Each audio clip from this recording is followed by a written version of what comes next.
Right, so today is special because it's the first video where I'm showing all of the frame and not an image.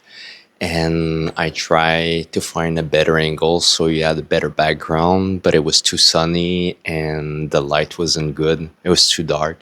So instead, you're seeing my kind of messy kitchen. This channel is not about the cosmetic or the appearance, it's about what I want to share, and hopefully, it's fine with all of you. So today I want to share about what I'm doing right now. And for me, it's a big step up to be vulnerable, even if nobody's watching. I feel that there's a difference between me talking one on one with someone or even with few people that I feel more comfortable, more confident compared to having no direct contact with the viewer behind the lens, behind technology, but it feels that the lack of feedback kind of frees me. But at the same time, I feel it's just getting used to it, being comfortable with it, and it will feel natural. And that's why I'm doing this. At the same time, because it's posted on the internet, if it does get views, if it does get an impact, eventually it will also have, I will also receive negative feedback. And that's what I want to talk about today. I want to talk about the fact that there is in society what I call children or babies, teenagers, and adults. And just like in real life, babies are really demanding. Teenagers are like half and half between not wanting too much from them, but they don't give too much. And then parents who are caregivers, they are giving a lot more than they're receiving, at least if they have babies. And so when we're doing social media or any kind of contribution to a community, there is those phases as well. There's when we are just taker, meaning that we want to try everything that other people are offering. So I want to taste, I want to try, I want to experience, and I'm not giving back anything. And this is the child phase, the baby phase.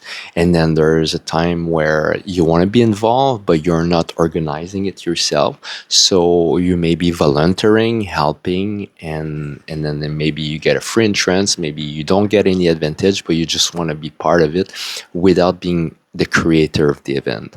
And so you're a teenager at that stage. Not you're taking as much as you're giving. And then the parent, the adult, is when we are creating, when we're giving more than we're receiving. I mean, not that we're maybe there's money involved, maybe we're offering a service, but what I'm trying to say is that there's a difference between being a producer of creativity, like I'm trying to do right now, even if it's not good quality, and a consumer of creativity. The consumer of creativity is like me or you watching and scrolling on the internet and being a taker of everybody else's creativity.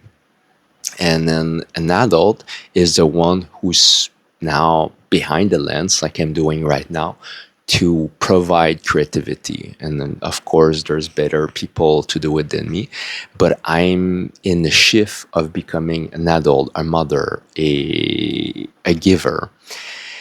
And it's difficult because we are more vulnerable. It's easier being the one scrolling and commenting on others, either positively if it's something good, but there's a lot of also negative comment.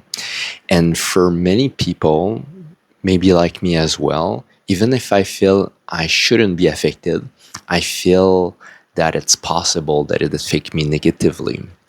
And this can set us back. And this can make us unconfident, shy, or doubt ourselves. But the way I want to express is the same way as a baby. A baby cry, complain, whinge, and it's just in the nature of the baby. And we have to understand and accept that. And so if we are an unconscious parent, then we focus on the cry of the baby, and then it's draining us because we're just trying to fix the crying baby instead of overseeing the mission as a good mother to care and provide for the need of the baby. And so, as a content creator, we're not meant to satisfy everyone. That's not what I'm trying to say. But I have a mission, and my mission is to share my truth, my wisdom, or whatever it is. And if there's baby crying, meaning I receive bad comments, it's I see it as the same way as if I have a small baby and it's crying. If I'm doing my best to like provide for shelter, food, or love, then I know that I'm a good mother and I don't have to ignore the cry, but I don't have to let the cry affect me. And it's the same thing when we are artists, or like artists in the way that I'm producing creativity.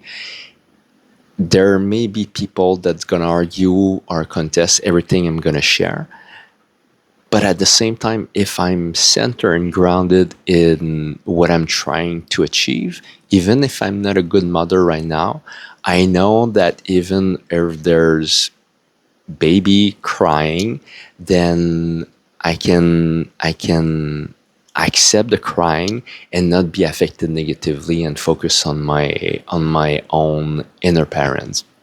I don't know if it makes sense. What I feel for me is that complaining itself is a net negative. There's positive feedback. Even if you have something negative to say because we have a bad experience, there's positive feedback we can give either to business, to somebody, or to a treatment that we just received instead of just complaining. Complaining for me, it's arguing with reality. It's like if you go on vacation and it's raining, you're complaining. It's like there's nothing you can do. It is just this, even if it's not supposed to be rainy season and it's raining, what can you do? You're just spreading your negative energy to others who probably didn't ask for you to share your negative energy. So it's important to protect yourself, and as an adult to realize that people complaining, it's just them being babies. It's the crying of a baby. It's annoying, it's not fun, but at the same time, if I don't want to feel affected myself, I have to grow up. So it's my responsibility to grow up and to realize that people who are complaining, they're needing something more than what they don't have. Just like a baby. It's maybe we're trying to figure it out, but maybe we are just not good enough for them to communicate to us, and also for us to understand them what's their real need. Like a mother trying to feed a baby that's actually have a toothache, and it keeps crying. And so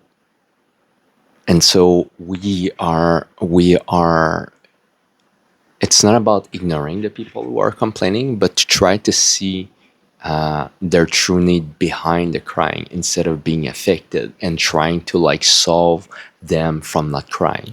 Because there's people who cannot grow up, like people were there's children who have mental illness when they cannot grow up, and it's the same spiritually or emotionally. There's people who don't have the capacity, or they have limited capacity to grow emotionally, to grow spiritually, for them to stop complaining that whatever they feel they suffer, whatever the pain they experience, it's their own power to solve and not always to put the responsibility on others. Complaining is putting our power for solving our experience about life on the external of self. So either toward others, toward higher divinity, we're complaining because we're not happy and we think somebody else should fix it for us.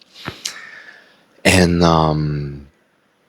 yeah, so for me, I don't think I complain a lot in my life, but at the same time, I didn't took many steps to be more responsible. I was a teenager for a long time, meaning I didn't took a lot from others, but I didn't give back. And I didn't realize until recently that there's a time where I was participating and I was also observing how other people who I feel was less competent, less talented, less experienced than I, and were already showing up, being vulnerable, and sharing whatever the little they had to others. So, like, I don't know, 18 years old parents, and I'm 46 today, and I'm not looking to have a baby right now, but I feel spiritually I've been kind of secluding or closing myself from sharing to others, even if I knew that within myself I had a lot of useful wisdom and goodness to share with the world. And hopefully the people who are listening to this are somehow resonating with what I'm sharing. And it's also an insight for you that if you're listening to this and that you have a hard time to step up, just try. It's not. It's a wake up call for consciousness who are. It's time for the people who are spiritually mature to show up and to share. So the people who cannot, the spiritual children, can more easily start growing. There's a lot of spiritual orphans right now, and I'm not trying to somehow feel entitled or better or yeah more anything.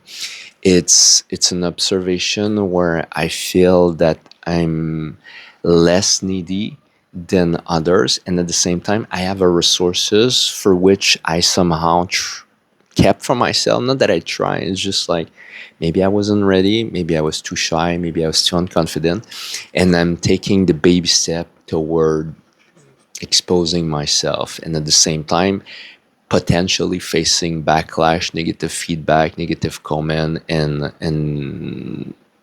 allowing it, and allowing the spiritual cry to affect me. And hopefully I'll be able to be mature enough to understand that it's part of my own journey, to not feel overwhelmed and overly affected by people who have negative stuff about me, and to focus by me growing up as an adult, as a conscious adult, as a conscious mother, father, and to give and to do my best to give back through this lens at least, and also through reality. I have many projects that I want to do in the material world, and in the same lens as I want to raise consciousness, spiritual consciousness.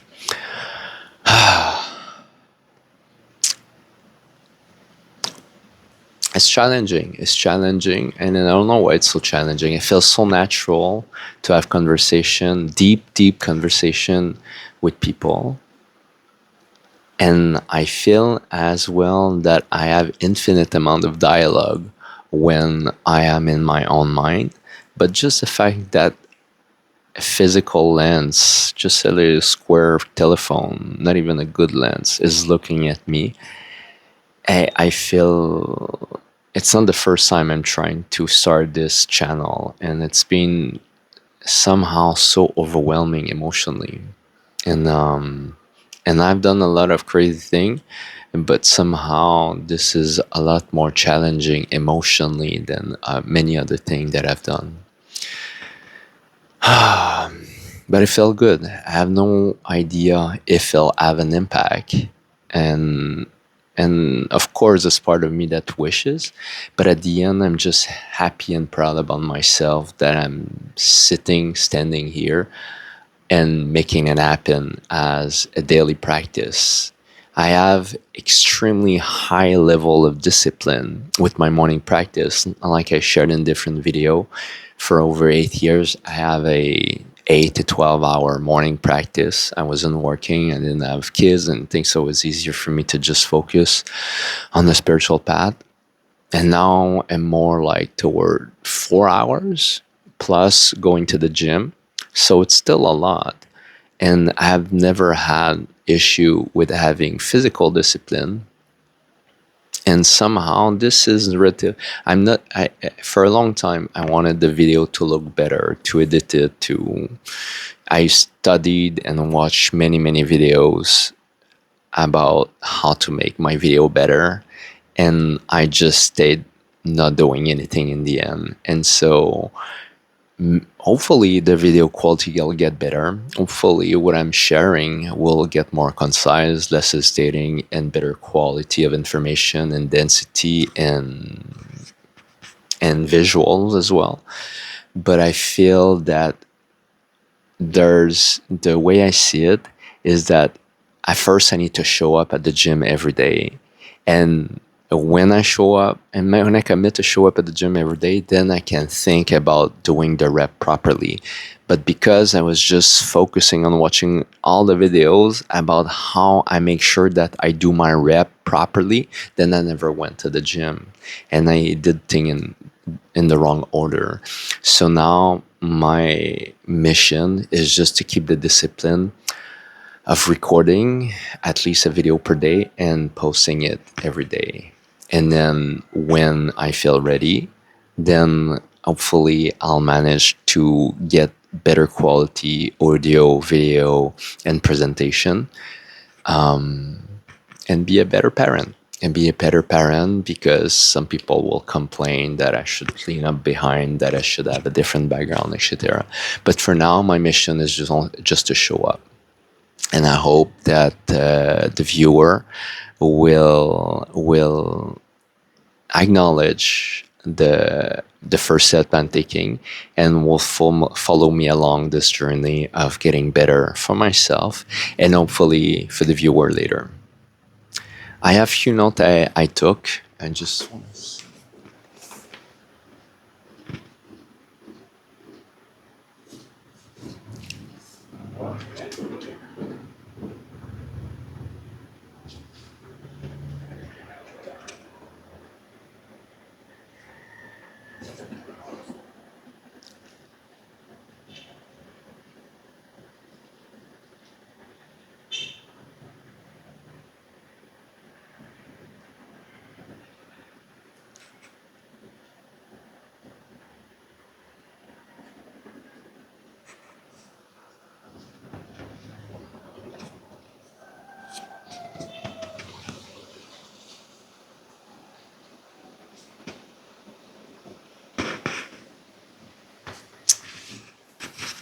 thank you.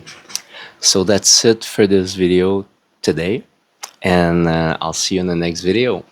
I hope you enjoy. If you have any question, feel free to ask in a comment. And if you like, my rule of thumbs is that if I watch 3 video of one creator, I already feel that I receive a positive impact about this creator. And because it doesn't cost nothing, but at the same time benefit exponentially the algorithm for the creator, I do subscribe if I do watch 3 video of one creator. So if this is already your third one and you are interested in being connected with more with what I shared, I suggest and would love that you subscribe. See you in the next one.